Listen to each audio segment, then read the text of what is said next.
Friends, Sun Sanghis kitchen சேனலுக்கு இவ்வளோ நாளாக சப்போர்ட் கொடுத்து இவ்வளோ நாளாக ஆதரவு கொடுத்துட்டு இருந்த எல்லா நண்பர்களுக்கும் ரொம்ப நன்றிங்க. என்னால் இப்போ தொடர்ந்து ஒரு 20 நாள் மட்டும் என்னால் வீடியோ போட முடியாமல் இருந்துச்சு. ஏன்னா எங்கள் வீட்டில் ஆயா இறந்துருந்தாங்க. அதனால் என்னால் தொடர்ந்து அப்போ வீடியோ போட முடியல. இப்போ இனி டெய்லி நான் ஒரு வீடியோ போட போகிறேன். எனக்கு டெய்லி சப்போர்ட் பண்ணுங்கள் ஃப்ரெண்ட்ஸ். இன்றைக்கி நம்ம வெண்டைக்காய் மோர் குழம்பு செய்ய போகிறோம். அதுக்காக செடியிலேருந்து நாட்டு வெண்டைக்காய் பறிச்சிட்டு கழுவிட்டு இந்த மாதிரி பீஸாக நாம் கட் பண்ணி எடுத்து வச்சுக்கலாம். அதை இப்போ அடுப்பு ஆன் பண்ணி பேன் வச்சு பேனில் கட் பண்ண வெண்டைக்காய் பீசஸ்லாம் போட்டு கொஞ்சமாக எண்ணெய் ஊற்றிக்கலாம், கொஞ்சமாக உப்பு சேர்த்திக்கலாம். இதை அப்படியே நாம் கொஞ்ச நேரம் எண்ணெயிலேயே நல்லா வணக்கி எடுக்க போகிறோம். எண்ணெய் உப்பு மட்டும் சேர்த்தி இது நல்லா கிளறிட்டே இருந்தோம்னா கொஞ்சம் முக்கால் பதம் வெந்துடும். கொஞ்சம் நேரம் நாம் கை எடுக்காமல் கொஞ்சம் நேரம் கிளறிட்டே இருக்கணும். அப்போ தான் தீஞ்சு போகாமல் வெண்டைங்காவை நல்லா பொன்னிறமாக வறுத்து வணக்கி எடுத்து வச்சுக்க முடியும். வெண்டைக்காய் நல்லா ஃப்ரை பண்ணி எடுத்து வச்சதுக்கப்புறமா இதை நம்ம தாளிக்கிறதுக்கு தேவையான பொருள்லாம் எடுத்து வைக்கணும். பாருங்கள், வெண்டைக்காய் வணங்கிருச்சு. இப்போ இதை எடுத்து வச்சிடலாம், ஆறிட்டுருக்கட்டும். மோர் குழம்புக்கு தேவையான தயிர் எடுத்து வச்சாச்சு. தாளிக்கிறதுக்கு பெரிய வெங்காயம், பச்சை மிளகாய், கருவேப்பிலை கட் பண்ணி வச்சாச்சு. அடுத்தது கொத்தமல்லி தூள், மஞ்சள் தூள், சாம்பார் பொடி, அடுத்து சீரகப்பொடி, மிளகாய் பொடி, கரம் மசாலா கொஞ்சம், இதெல்லாம் எடுத்து வச்சுருக்கோம். இப்போ நம்ம அடுப்பை ஆன் பண்ணி ஒரு பேன் வச்சுக்கலாம். வச்சுட்டு எண்ணெய் ஊற்றிக்கலாம், தேவையான அளவு எண்ணெய் ஊற்றிக்கலாம். எண்ணெய் சூடானதையும் நாம் கடுகு போட்டுக்கலாம். கடுகு பொரிஞ்ச உடனே தாளிக்கிறதுக்கு கட் பண்ணி வச்சுருக்கிற பெரிய வெங்காயம், பச்சை மிளகாய், கருவேப்பிலை சேர்த்திட்டு நல்லா கிளறி விட்டுக்கலாம். பெரிய வெங்காயம் கொஞ்சம் நல்லா வணங்கி வரட்டும். பெரிய வெங்காயம் வேகிறதுக்காக கொஞ்சமாக உப்பு சேர்த்திக்கலாம். உப்பு சேர்த்திட்டு கொஞ்சம் நேரம் கிளறிட்டே இருந்தோன்னா வெங்காயம் நல்லா கண்ணாடி மாதிரி கலர் மாதிரி வரும். அந்த நேரத்துக்கு நல்லா வெந்துருச்சுன்னு தெரிஞ்சிடும்.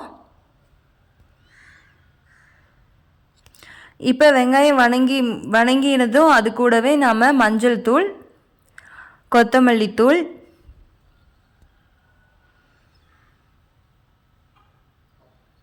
சாம்பார் பொடி,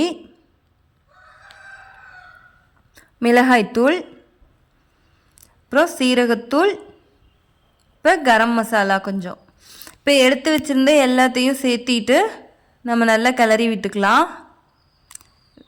ஏன்னா வெங்காயத்தோடையும் நல்லா கிளறிக்கணும். அந்த எண்ணெயிலேயே இதையும் கொஞ்சமாக இந்த பொடிகள் எல்லாத்தையும் நாம் வணக்கி விட்டுக்கலாம்.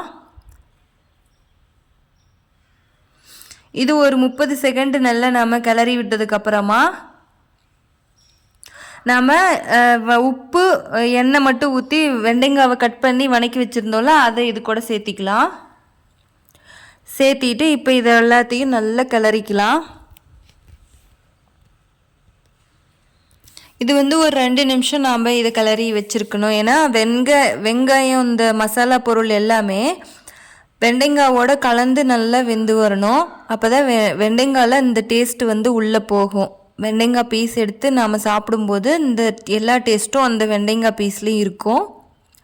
அதனால் கொஞ்சம் நேரம் கிளறி விட்டோன்னா பாருங்கள், நல்லா வணங்கிருச்சு, வெண்டைங்காவோட மிக்ஸ் ஆகிடுச்சு. இப்போ நாம் தயிர் ரெடி பண்ணிக்கலாம். தயிரை நாம் கெட்டியாக இருக்குது, இந்த தயிரை நம்ம மோராக ரெடி பண்ணணும்.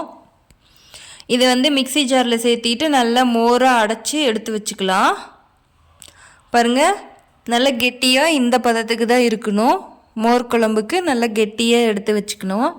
அடுத்து இப்போ வெண்டைங்காய் வணக்கி வச்சுருந்தோம்ல, இப்போ அது கூட இப்போ அடித்து வச்சுருந்த மோரை நம்ம சேர்த்திக்க போகிறோம். அடுப்பு இப்போ சிம்லேயே இருக்கணும், அதிகமாக வச்சிடாதீங்க. சிம்மில் இருந்தால் தான் மோர் திரிஞ்சு போகாமல் நல்லா குழம்பாக இருக்கும். நல்லா கிளறி விட்டுட்டே இருந்தோன்னா மசாலா பொருளோடு சேர்ந்து மோர் நல்லா கலராக மஞ்சளாக இருக்கும். இப்போ தேவையான அளவு உப்பு சேர்த்திக்கிட்டு நல்லா கிளறிக்கலாம். நல்லா கிளறிட்டு இப்போ இது ஒரு கொதி வர்றதுக்கு முன்னாடி நம்ம இதை அடுப்பை ஆஃப் பண்ணிடணும்.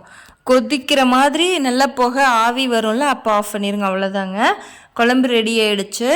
வெண்டைங்காய் மோர் குழம்பு சூப்பராக இருக்குங்க. கண்டிப்பாக சிம்பிளான மெத்தடுங்க, கண்டிப்பாக ட்ரை பண்ணி பாருங்கள். இந்த வீடியோ பிடிச்சிருந்தா எல்லோரும் சன் சங்கீஸ் கிச்சனுக்கு சப்ஸ்கிரைப் பண்ணுங்கள். இந்த வீடியோவுக்கு லைக் கொடுங்க, ஷேர் பண்ணுங்கள். Thank you friends.